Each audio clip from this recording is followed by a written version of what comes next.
student, as we are doing the SST of 8th standard and we are doing chapter Our Constitution. It's our third video of this chapter, so be continue. Now we will learn about the basic feature of our constitution. हमारे संविधान की विशेषताएं. First feature unique constitution. हमारा संविधान unique है. हमारी संविधान की पहली विशेषता क्या है? It is a unique constitution. The chief characteristic of our constitution of India is its uniqueness. हमारे संविधान की मुख्य विशेषता इसकी यूनिकनेस है. The best feature of many existing constitution of the world were modified and adapted to our needs and condition.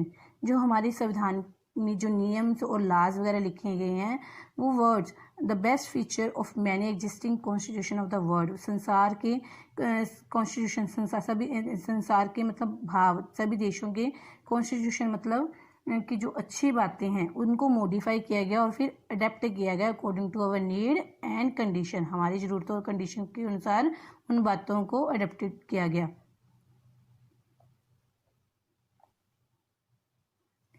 Thus the Constitution of India is a combination of many good points of several constitution. इस तरह से जो हमारा भारत का संविधान है बहुत से संविधानों के अच्छी बातों का कॉम्बिनेशन है, मतलब मिश्रण है. At the same time, the needs and aspiration of the people were also not ignored. इसी समय मतलब इसी के साथ ही हमारे जो लोगों की हमारे भारतीय लोगों की जो ज़रूरतें हैं और उनकी आशाएं हैं उनको भी इग्नोर नहीं किया गया. मतलब जब हमारे संविधानकर्ताओं ने संविधान बनाया उसमें कुछ नियम डाले, कुछ रूल्स बनाए, तो हर बातों को ध्यान में रखकर बनाया गया. यहाँ तक कि लोगों की ज़रूरतों और आशाओं को नज़रअंदाज नहीं किया गया. मतलब उन्होंने देखा कि लोगों को क्या ज़रूरत है और क्या उनकी इच्छाएँ हैं, तो उनको मद्देनज़र रखते हुए उन्होंने संविधान के नियम बनाए. Second feature is the lengthiest constitution. हमारा संविधान लेंथियस मतलब लंबा है. The constitution of the India is the lengthiest and the most detailed constitution of the world. जो हमारा संविधान है संसार का सबसे ज़्यादा लंबा और मोस्ट डिटेल्ड है, मतलब हर बात उस डिटेल में दी गई है. It is divided into 22 parts and has 395 articles and 12 schedules. When the constitution is made by the Constitution Assembly, then there was 22 parts and 395 articles and 12 schedules.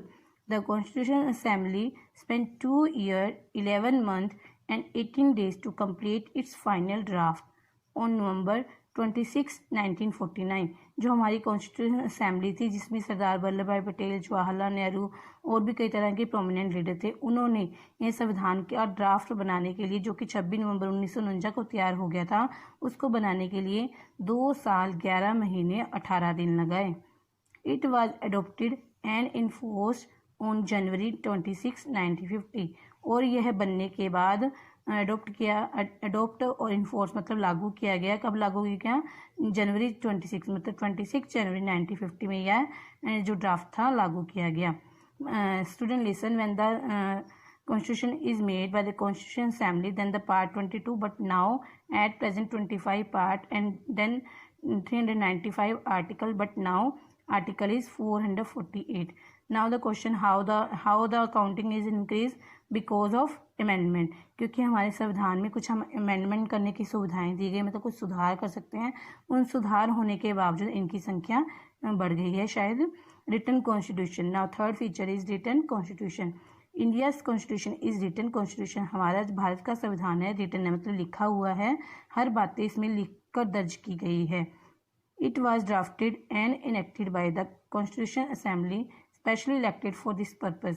मतलब जो इसका ड्राफ्ट बनाया गया और इसको इनेक्ट किया गया मतलब वो एक स्पेशल असेंबली स्पेशल लोगों की एक सभा थी जो कि स्पेशली इसी उद्देश्य के लिए इलेक्ट मतलब चुने गए थे. वो लोग जो असेंबली में थे वो स्पेशली इसी पर्पज़ के लिए चुने गए थे. It was presided over by doctor Rajendra Prasad. मतलब इसकी अध्यक्षता किसने की थी? इस कमेटी की अध्यक्षता किसने की थी? डॉक्टर राजेंद्र प्रसाद जी ने की थी. And doctor BR Ambedkar was the chairman of इस ड्राफ्टिंग कमेटी. और जब डॉक्टर BR अम्बेडकर थे वो इस ड्राफ्टिंग कमेटी के चेयरमैन थे. Now fourth feature is rigid and flexible. Our constitution is rigid मतलब कठोर एंड फ्लेक्सिबल मतलब लचीला है. मतलब let's see How is rigid and flexible? A constitution is called rigid or flexible on the basis of the procedure of its amendment. मतलब कहते हैं जो सुधार, अमेंडमेंट का मतलब क्या होता है? सुधार करना, संशोधन करना।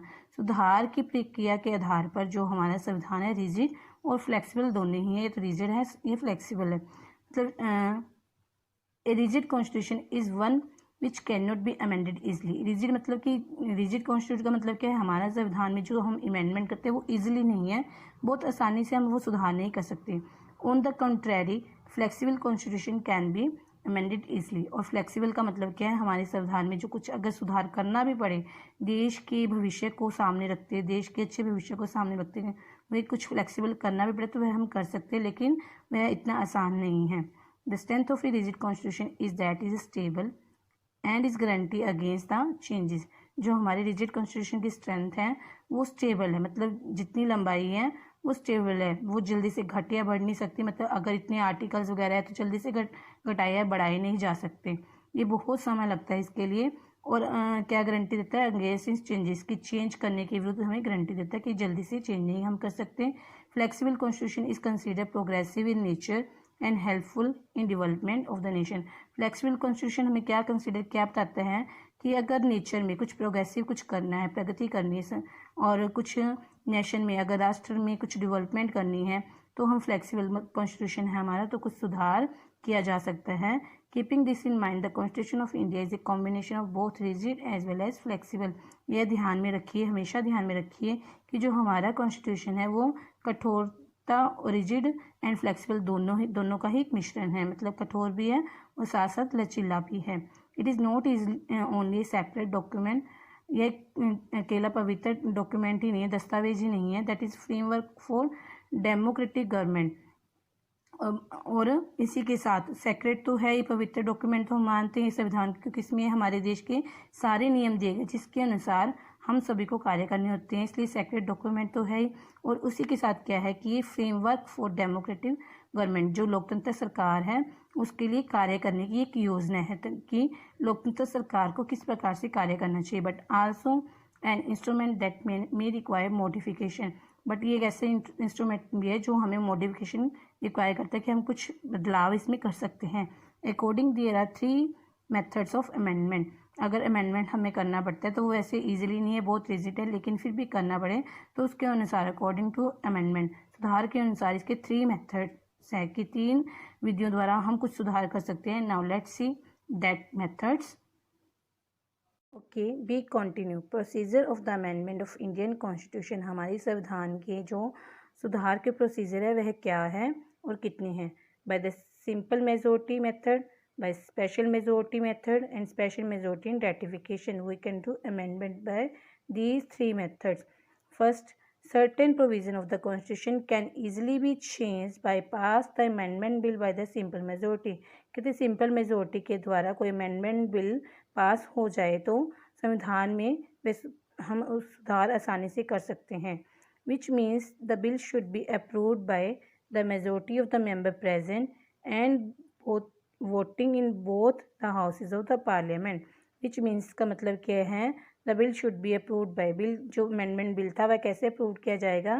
The majority of the member present, जितने मेंबर प्रेजेंट है उनकी majority and the both voting in the both houses of the parliament, और पार्लियामेंट के दोनों हाउसेज की वोटिंग करवा कर और जो जितने मेंबर्स प्रेजेंट हैं उनकी मेजोरिटी के द्वारा बिल पास हो जाता है।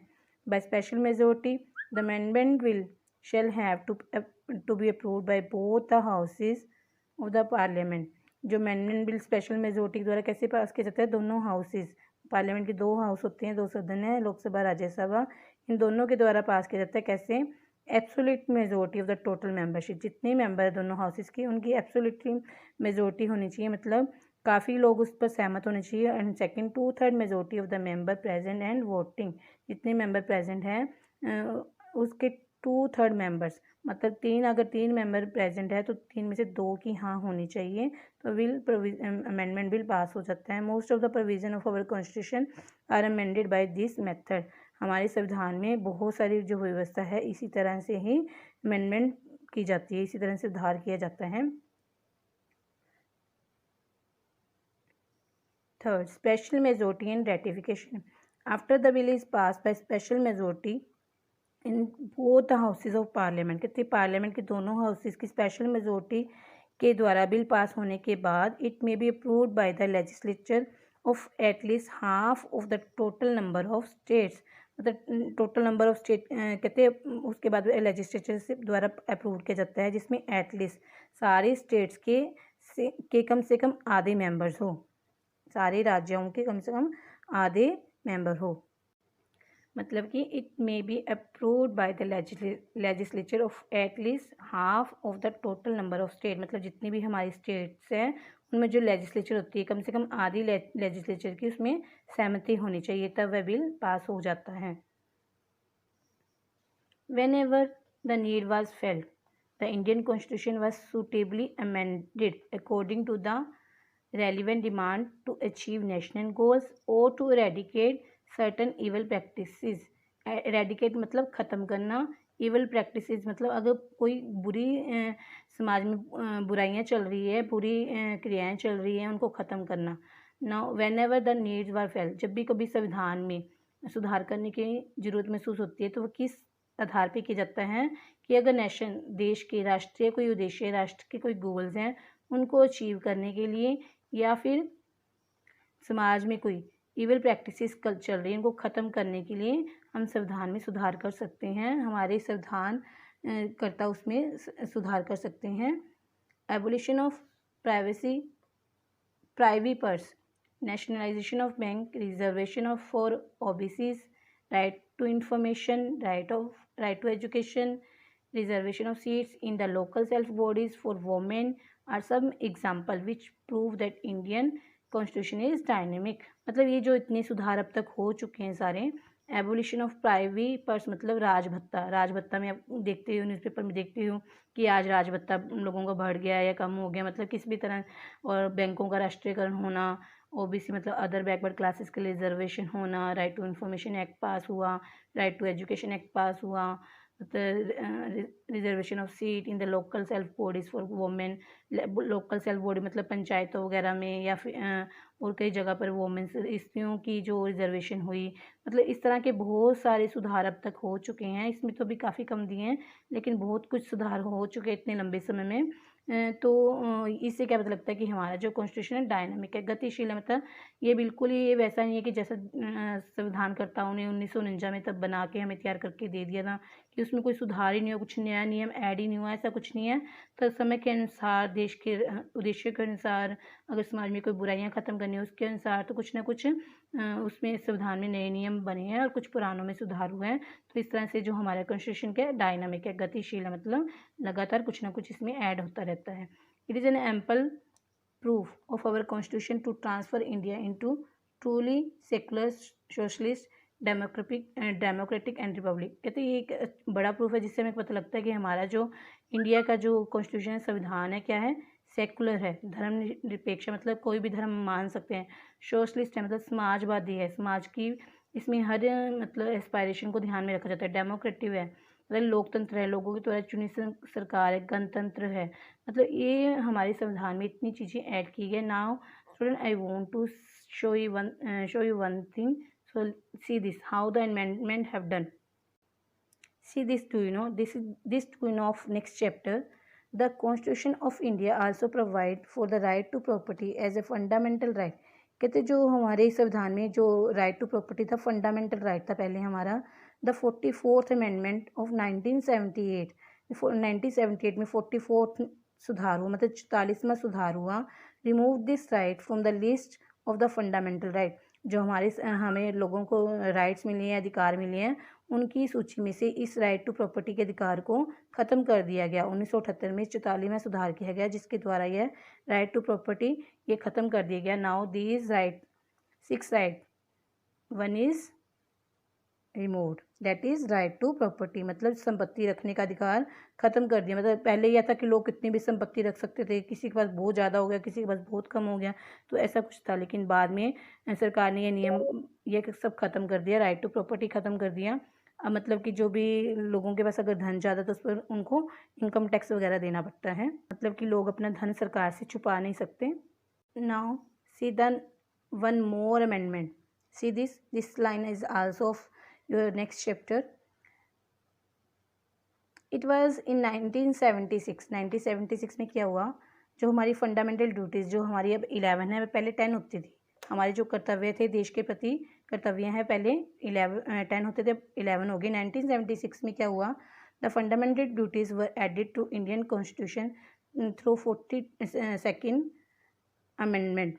मतलब 42वां सुधार जो हुआ 1976 में, उसके द्वारा जो फंडामेंटल ड्यूटीज़ थी originally there were 10 fundamental duties, लेकिन पहले तब ओरिजिनल वास्तव में 10 ड्यूटी थी, बट नाउ दे आर 11. और उस 42वें सुधार के बाद हमारी जो ड्यूटीज़ 11 बन गई. Now see the counting the 6 and these are 11. पहले 10 थी, अब 11 हो चुकी हैं. मतलब कि 2 सुधार मैंने आपको बताए कि हमारे राइट जो हमें राइट्स मिले हैं, हमारी ड्यूटीज़ हैं. हमारी राइट्स पहले 7 होती थी, फिर 6 हो गई. हमारी ड्यूटीज़ पहले 10 थी तो अब 11 हो गई. मतलब इस तरह के कुछ amendment. Now see we have read one word, privy purse. Do you know, see this, do you know what is privy purse? क्या होता है ये? The king of the princely state who merged them with India after independence were paid a fixed annual amount money as stipend. It was called privy purse. मतलब privy purse होता है जो राज भत्ता होता है. पहले क्या होता था, जो king of the princely state, पहले हमारे जो अब प्रिंसली स्टेट थे, मतलब जब राजा लोग हुआ करते थे, तो प्रिंसली स्टेट के जो राजा थे, who merge with them with India after independence के बाद जो हमारे भारत में छोटे छोटे राजा होते थे वो सारे इकट्ठे हो गए, मतलब सारे मर्ज हो गए, एकजुट हो गए, मतलब एक बड़ा राष्ट्र हमारा बन गया, बड़ा देश बन गया. तब क्या हुआ था, were paid a fix annual amount of money as a stipend. इन राजाओं के लिए एक फिक्स अमाउंट ऑफ मनी, मतलब फिक्स धन इनको दिया जाता था बदले में. जब ये मर्ज हुए, सारे राज्य एक साथ भारत में इनका विलय हो गया, मर्ज हो गए, ये भारत के साथ जुड़ गए, तो इन राजाओं को कुछ एक फिक्स मनी दी जाती थी जिसको स्टिपेंड बोलते हैं. इसी क्या, यही प्राइवी पर्स है, राज भत्ता, मतलब जो राज की सरकार की तरफ से इनको मिलता है वह. Okay student, it's enough for today.